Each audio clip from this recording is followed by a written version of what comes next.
Welcome to my YouTube channel. This is Sandeep Kumar. मैं अभी केंद्रीय विद्यालय एयरफोर्स स्टेशन चाबुआ में पोस्टेड हूँ और केवीएस में मैं 2016 से वर्किंग हूँ। तो यहाँ पे मैं आपके एक मेरा फ्रेंड है मिस्टर गोविंद, जिनका अपना यूट्यूब चैनल है चित्रभूमि आर्ट एकेडमी के नाम से। तो उनके चैनल पे कुछ सवाल थे और कुछ मेरे चैनल पे कुछ सवाल। तो इन सभी सवालों का जवाब मैं देने देने जा रहा हूँ, जो कि आपके लिए बहुत हेल्पफुल होगा केवीएस इंटरव्यू के रिगार्डिंग। तो हम आइए शुरू करते हैं। तो पहला सवाल है, कट ऑफ क्या जाने वाला है। तो कट ऑफ एक्चुअली डिपेंड करता है, जैसे कि पिछले बार जो एग्ज़ाम हुआ था उसमें क्या कट ऑफ था, क्योंकि हर बार हो सकता है कट ऑफ का रेंज थोड़ा हाई होता है। और जैसे आपको कट ऑफ एग्जैक्ट पता करना थोड़ा मुश्किल होता है, क्योंकि कट ऑफ जैसे कि आप अपने फ्रेंड सर्कल में पता कर सकते हैं फ़ोन करके कि कितने मार्क्स का उन्होंने किया है आंसर की के थ्रू, और उससे आपको एक आइडिया मिल जाएगा। जो रेंज होता है, जो मार्क्स के जो रेंज होते हैं उसी के आसपास कट ऑफ होता है।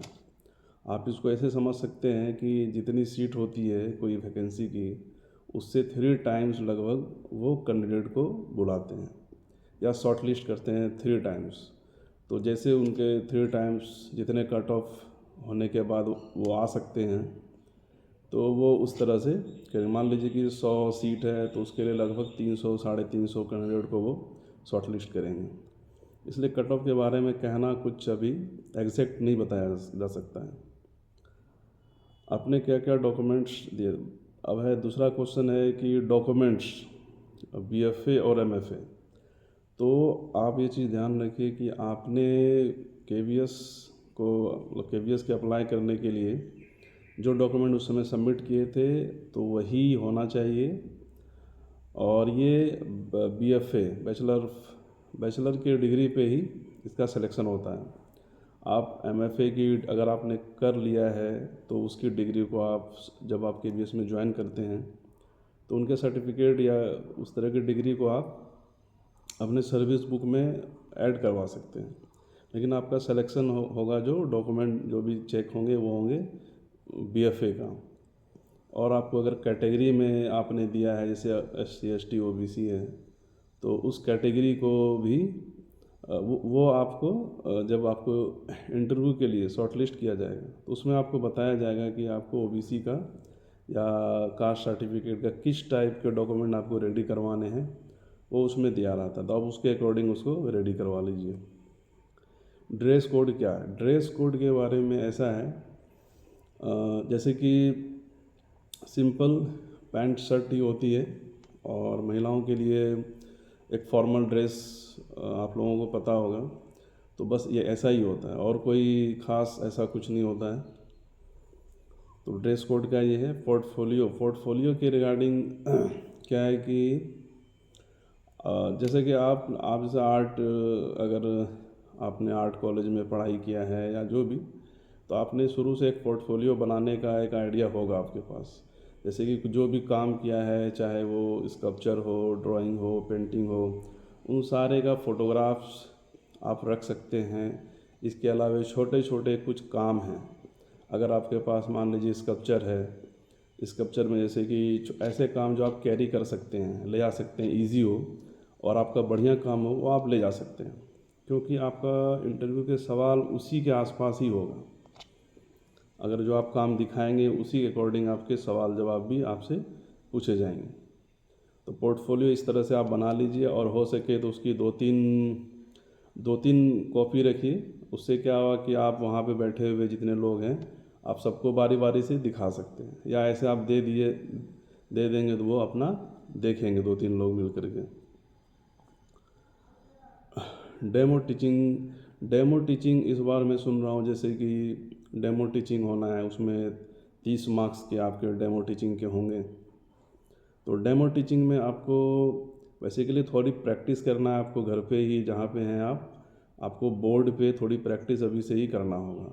हो सकता है वहाँ पे मार्कर मिले या चौक मिले, तो आप इन दोनों मीडियम से आप प्रैक्टिस कर लें, क्योंकि थोड़ी प्रैक्टिस अगर होगी तो आप इजीली आप कर सकते हैं। इसके लिए मैं एक अलग वीडियो भी बनाऊंगा, जो आपको फिर उससे सीखने में आपको आसानी होगी, डेमो टीचिंग के लिए। थ्योरी से ही प्रश्न पूछना, ये अगला सवाल है।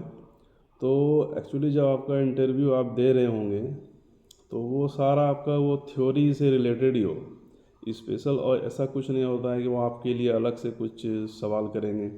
जो आप अपना काम को दिखाएंगे, अपने बारे में बताएंगे, उसी से रिलेट होगा। मान लीजिए आपने स्कल्पचर जो आपने बनाया है या आप दिखा रहे हैं, तो उसी से संबंधित वो आपसे पूछेंगे कि इसकी मात्रा कितनी होती है। अब मान लीजिए कोई पेंटिंग बनाई है तो उसमें आपको कलर कॉम्बिनेशन, उसकी कलर की डेंसिटी,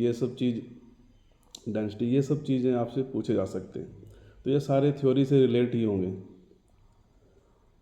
जीके से प्रश्न, अगला सवाल है जीके से प्रश्न पूछे जाते हैं। तो जीके से प्रश्न ऐसा नहीं होता है। यहाँ पे आप थोड़ा सा आप चीज़ ध्यान रख सकते हैं कि जैसे आप जहाँ से बिलोंग करते हैं, जिस क्षेत्र से हैं, तो वहाँ से आपके वो सवाल हो सकते हैं कि वहाँ पे क्या चीज़ फेमस है, वहाँ पे कोई फेमस पर्सनैलिटी हो, या आपके आर्ट से जुड़ा हुआ कोई चीज़ हो, कोई फोक आर्ट हो। तो ये अपने क्षेत्र के बारे में, हर पर्सपेक्टिव में आर्ट के बारे में हो या कोई साहित्य के बारे में हो, थोड़ा इसका आप पता कर लें, इसके बारे में थोड़ी स्टडी कर लें। तो और फिर अगला सवाल है कि इसमें बहुत सारे लोग ये भी पूछ रहे हैं कि सैलरी कितनी होगी। तो एक्चुअली इसके लिए सबसे बढ़िया है कि एक आपको गूगल पे मिल जाएगा 7 पे कमीशन, आप उसमें डालेंगे तो उसमें सैलरी का सारा उसमें डाटा दिया हुआ रहता है। तो ऐसे बेसिकली क्योंकि शुरू में जब ज्वाइन करेंगे तो उस समय सैलरी तकरीबन आपकी 50,000 के आसपास होगी। वो जगह किस तरह के केबिन में आप गए हैं, उसमें अलाउंस क्या क्या हैं, उस पर डिपेंड करता है। थोड़े से 5,000 प्लस माइनस हो सकते हैं। तो लगभग 45 से 50 के आसपास आपकी सैलरी होगी अभी ज्वाइनिंग करने के बाद। अगला सवाल है बॉन्ड क्या होते हैं। एक्चुअली बॉन्ड वो होता है, जैसे कि पहले क्या था कि बहुत सारे लोग केवीएस में आते थे और आने के बाद वो तुरंत किसी अदर गवर्नमेंट जॉब में या कहीं और वो उनसे अच्छी कहीं भी अगर वो सेलेक्ट होते थे तो वो छोड़ के चले जाते थे। तो इसलिए केवीएस ने क्या किया कि अब अगर 2 साल के अंदर अगर कोई केवी छोड़ता है, यानी आपके केवीएस में ज्वाइन करने के बाद और 2 साल के अंदर अगर आप केवीएस को छोड़ते हैं किसी अदर जगह जाने के लिए, तो वहाँ पे आपको 2 लाख का तकरीबन यही है, शायद 1 लाख है या 2 लाख है, वो आपको वो बॉन्ड वो दे के जाना होगा। तो ये बॉन्ड के बारे में है। 2 साल के बाद अगर आप जाते हैं केवीएस को छोड़ के अदर कहीं, तो आपको फिर ये बॉन्ड मतलब ये पैसे आपको नहीं देने होंगे। फिर अगला सवाल है वर्किंग आवर्स। वर्किंग आवर्स यहाँ पे एक्चुअली केवी 2 शिफ्ट में चलते हैं, कहीं कहीं पे 2 शिफ्ट, मतलब कि एक मॉर्निंग शिफ्ट होती है, एक आफ्टरनून शिफ्ट होती है। तो दोनों का टाइमिंग है यही कि आप जब भी जाएंगे उस लगभग उसके बाद 8 घंटे आपकी ड्यूटी होगी, 8 घंटे की ड्यूटी तकरीबन होगी। और कितनी क्लासेस होती हैं, कितनी क्लासेस वो उस पर डिपेंड करता है कि स्कूल कितना बड़ा है। कई बार होता है ऐसे कि आपको यहाँ पे 8 पीरियड होते हैं, 8 पीरियड में हो सकता है आपको 5-6 एवरेज 5-6 क्लासेस रोज़ की मिल जाए, या बड़े स्कूल हैं तो हो सकता है वहाँ पे ज़्यादा भी मिले, 7th क्लास पर डे हो जाए। तो ये उस पर डिपेंड करता है। और कितना टाइम फ्री मिलेगा, तो इसके जवाब में यही है कि अगर आप मॉर्निंग में स्कूल जाते हैं, मॉर्निंग शिफ्ट है आपकी, 7 से आप 2-2:30 तक आप स्कूल में रहेंगे, 2:30 बजे के बाद आप फ्री हैं। आप अपना कुछ स्टडी करना चाहें या और भी अदर काम कुछ करना चाहें तो कर सकते हैं।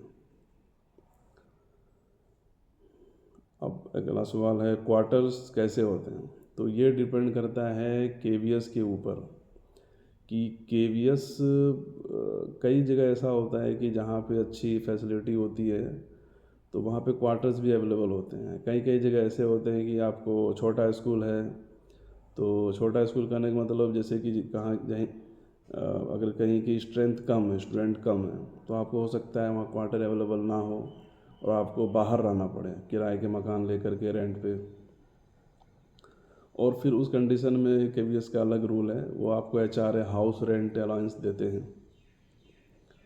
और कई बड़े स्कूल हैं उसकी सुविधा होती है क्वार्टर्स की, तो वहाँ पे आपको क्वार्टर अवेलेबल होगा।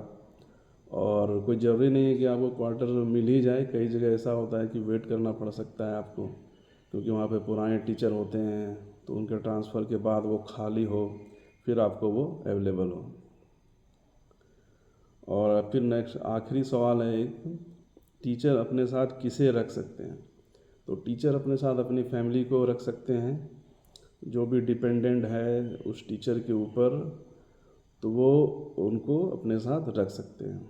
फैमिली के अलावा उनके माँ बाप हों, जो भी डिपेंडेंट हैं।